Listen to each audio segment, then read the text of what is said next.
Hello everyone, welcome back to my YouTube channel BioBliss. In this video we are going to discuss about the biological classification जो कि chapter number 2 है class 11 का and master cadet unit first का second topic है। इसमें हम कौन कौन से टॉपिक्स को कवर करेंगे आइए देखते हैं। सबसे पहले हम पढ़ेंगे सिस्टम्स ऑफ क्लासिफिकेशन कि कौन कौन से सिस्टम ऑफ क्लासिफिकेशन आज तक हमारे पास आए हैं।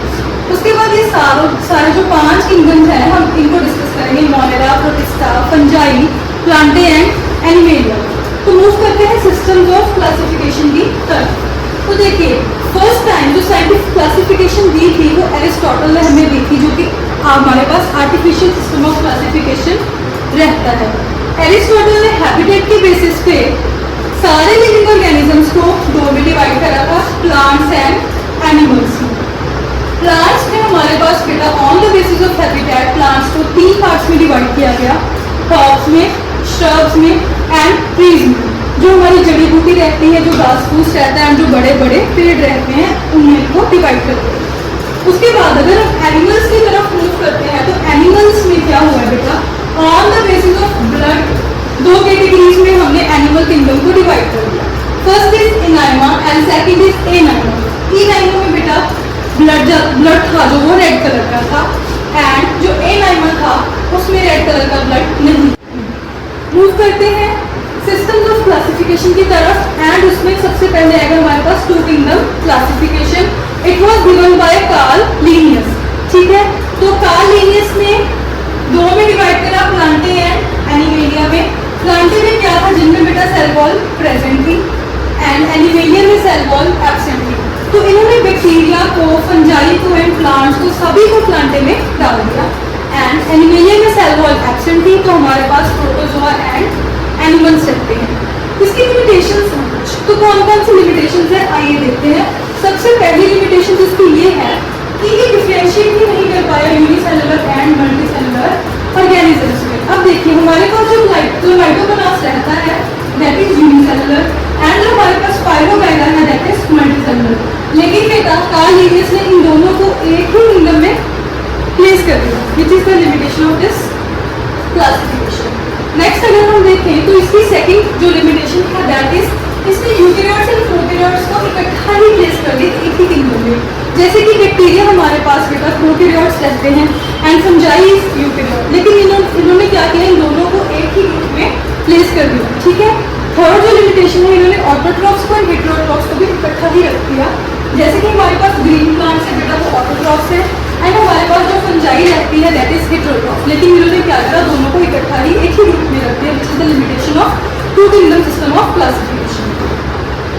उसके बाद हमारे पास रहता है बेटा 3 kingdom system of classification. 3 kingdom system of classification was given by Ernst, Haeckel. Plantae and Animalia को सेम रखा, उन्होंने एक नया किंगडम ऐड करा विच वाज प्रोटिस्टा। प्रोटिस्टा में क्या करा, सारे यूनिसेलुलर्स को इन्होंने प्रोटिस्टा में डाल दिया, चाहे बेटा वो प्रोकैरियोट्स थे चाहे बेटा वो यूकेरियोट्स थे, सभी को किंगडम प्रोटिस्टा में इन्होंने प्लेस कर दिया जो कि यूनिसेलुलर्स था। ठीक है, अब देखिए नेक्स्ट हमारे पास आया बेटा 4 किंगडम सिस्टम ऑफ क्लासिफिकेशन। ये दिया था कोपलैंड ने। तो कोपलैंड ने क्या करा, प्रोटिस्टा में सारे के सारे यूनिसेलुलर यूकेरियोट्स को प्लेस करा। इन्होंने एक नया किंगडम इंट्रोड्यूस करा दैट वाज मोनेरा। आज हम उसको जानते हैं कि जितने भी प्रोकैरियोट्स हैं मोनेरा के किंगडम में है, तो पहली बार मोनेरा किंगडम को इंट्रोड्यूस करने वाले कोपलैंड थे। प्लांटे एंड एनिमेलिया वही सेम रहे। ये हमारा PYQ है कि फर्स्ट टाइम सारे यूनिसेलुलर यूकेरियोट्स को प्रोटिस्टा में कब प्लेस करा गया।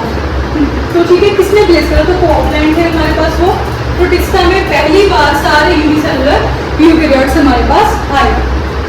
नेक्स्ट हम मूव करते हैं most popular system of classification that is 5 kingdom system of classification. It was given bye R.H. Whittaker बेटा एंड ये 1969 में दिया गया था। ये PYQ भी है, ये पूछ लेते हैं क्योंकि ये NCERT में मेंशन है।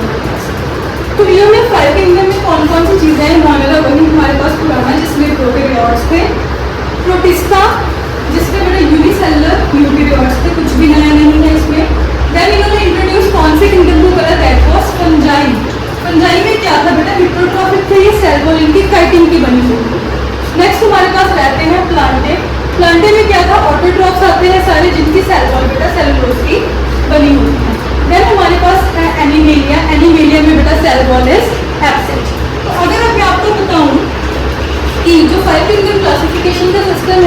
वो किस बेसिस पे है, तो हमारे पास एक किट रहती है दैट इज ReCPMT।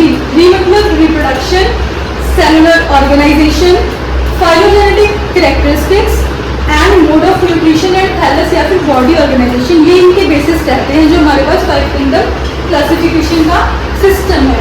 ठीक है, अब इसमें एक एक्सेप्शन है माइकोप्लाज्मा जो कि किंगडम मोनेरा की एक्सेप्शन है।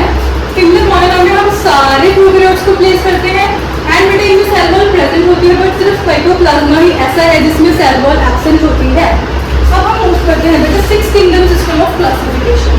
6 किंगडम सिस्टम ऑफ क्लासिफिकेशन ये कार्ल रूस ने दिया था हमें। ठीक है, इन्होंने न्यू किंगडम कौन सा ऐड करा, आर्के बैक्टीरिया।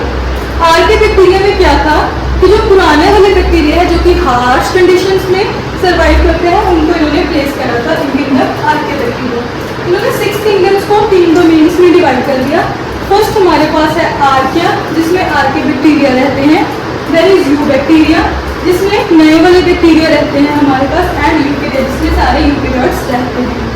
आज के लिए इतना ही, मिलेंगे नेक्स्ट वीडियो में। Thank you so much.